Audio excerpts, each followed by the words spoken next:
Welcome to the ranch, Ryan. Thanks for having me. Excited to be here. Welcome back, Jay. Thank you. We met with two very special guests in the command center. Jay Stratton, my former boss on the UAP task force, who also oversaw Robert Bigelow's investigation of the ranch back in the early 2000s. And Ryan Graves, a former Navy pilot who recently testified before Congress as a UAP whistleblower.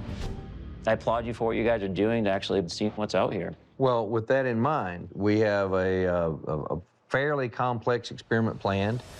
So we're hoping to get a lot of data from that tonight, and we'd be happy to have you join us if you're interested in maybe adding another set of the Mark I eyeball sensor onto the problem. Absolutely, I'd love to.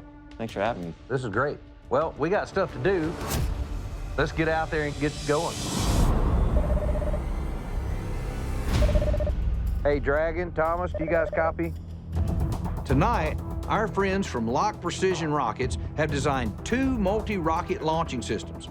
One will be stationed at the Triangle, and the other will be over at the East Field. Each station will conduct 2 rounds of 4 simultaneous rocket launches for a grand total of 16 rockets. The hope is that they might hit something in the air or trigger phenomena that will give us more data about what that massive cone we detected could possibly be. All right. Is that all 4? Yep. Are the lights on in that one? Yep, lights are on. Meanwhile, we'll be scanning the area with an infrared LiDAR drone as well as a FLIR thermal camera, which Ryan Graves will personally monitor to look for any signs of the cone-shaped anomaly or other phenomena that we might not be able to see with the naked eye. Okay, does everybody know what we're doing? All right, let's go. Let's do it. I was tasked with monitoring the thermal camera. My experience monitoring the AT FLIR and the F-18, Travis thought it'd be a good idea for me to keep my eyes open on the FLIR to see if I could see anything that looked familiar. Okay, taking off.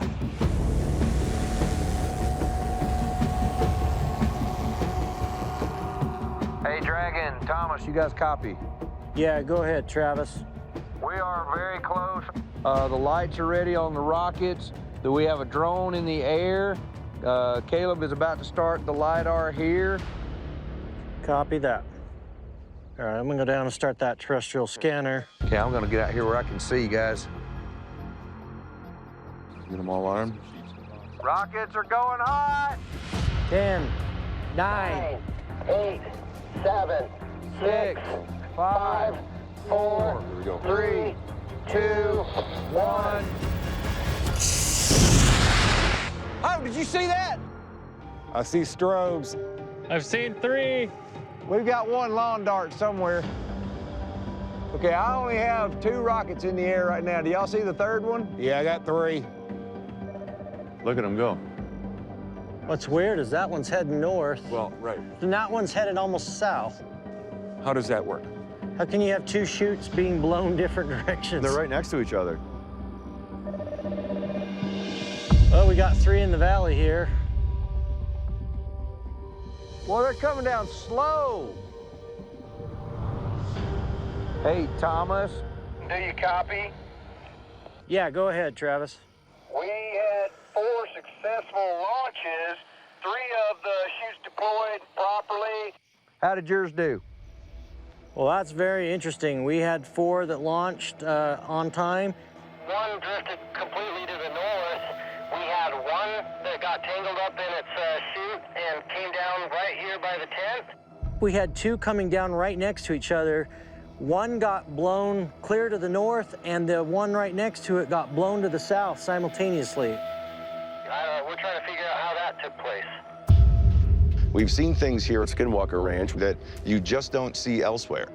We've been doing this for over 30 years, and so when rockets start going a different direction than predicted, you kind of got to raise a hand and say, well, why did that happen? But at Skinwalker Ranch, we found out things are anything but normal trying to fly rockets. And the answers don't always come easily. Hey, Travis. Yeah, go ahead, Eric. During the launches, the Kraken has been tracking a very consistent 1.6 gigahertz signal from the Triangle down to the southern fence line. Wow, that's kind of the direction the rockets went. Then maybe I'll turn some of my antennas in that direction. I'd love to have validation from your instruments out there and see if you're picking up the same thing. Okay, I'm running. I'm going to turn this antenna. Eric says it's to the south. Yeah, that is really weird. So we're getting some kind of signal, and that's the antenna that's pointed back here where Eric said there was something coming up and on the Kraken. Let's keep an eye on that. Understood, Travis. I'm watching. The Kraken antenna array system, whose purpose is to direction find and tell us where signals are coming from, indicates that we have a source of 1.6 gigahertz electromagnetic radiation that is, in fact, to the south and west of the ranch. Now, why would that be happening? As far as we can tell, there's nothing from what would be south of the fence line that should account for that. All right, be advised. I think this is going to be our last launch for the evening. Thomas Dragon, I recommend you guys get ready. Eric, get ready to reset. Copy that. Hey, can we get everybody back into position for our next test, please? All right, guys. Thomas, you calling? Yeah. 5, 4, 3, 2, 1. We have 4 rockets. Come on, shoots. 1 shoot.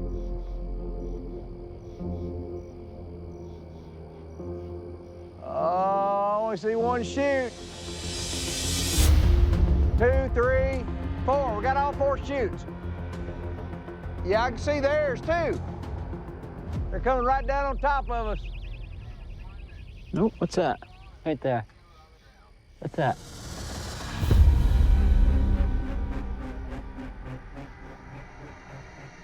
We had something, Travis. You found something?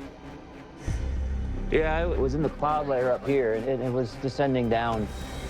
Just after launching our second series of 8 rockets between the East Field and the Triangle, former Navy pilot Ryan Graves spotted a UAP in the sky on our thermal camera. No one else happened to see it in the moment, but then Eric confirmed that his ADS-B system, which tracks conventional aircrafts within 150 miles of the ranch, didn't pick it up either. So if it wasn't an airplane, what the heck did Ryan see? We gotta watch that again. That's moving fast. Yep. And you see it turn too. It looked like it did a maneuver. It did. Yep. That thing is moving fast. Those clouds are 5 miles away at least. So that thing is moving. And to the northeast. And to the northeast. Again. Yeah, right there at the in and out spot. Kind of looked like it was diving down. Absolutely did. That's a great catch. It looked like it went behind the clouds, didn't it? Yeah. This UAP, whatever it was, descended right down toward the mesa, and then seemed to disappear right where we've previously recorded video of other UAPs exiting the mesa and then flying right toward the triangle. Eric Bard. I don't know if it's connected to the huge cone-shaped anomaly, but it definitely appeared within its boundaries. So what could it have been? Well, I think we got a lot of data. Did I hear right that one of you guys caught something flying into the mesa? Ryan saw it on thermal while Pete was flying the drone. Towards the out. Yeah, right by the out. And it made a maneuver too as it came down. It made a did. big turn. It did. Oh, wow. Made a jog to the east. Oh, wow. Yeah, I'm gonna say it was moving really fast. I think it's very important that they continue doing what they're doing here at the ranch, because at the end of the day, we're really only going to be able to understand this if we're able to understand in a repeatable manner. You know, they seem to be getting data here. There seems to be something that is happening. It started pretty high up in the sky, and it was moving down pretty quick. I would be thrilled to continue to work with the team to help figure out what this is, and we can continue the conversation and gather data. You know, on my display, I see an indication of where that 1.6 gigahertz is coming from. And throughout our entire exercise tonight, it's been pointing predominantly, you know, out that way somewhere. Yeah, it sounds really odd. But I'm ready to break it down. All right, well, you know, I think it's a great experiment. Yeah, and thanks again for all you guys being here.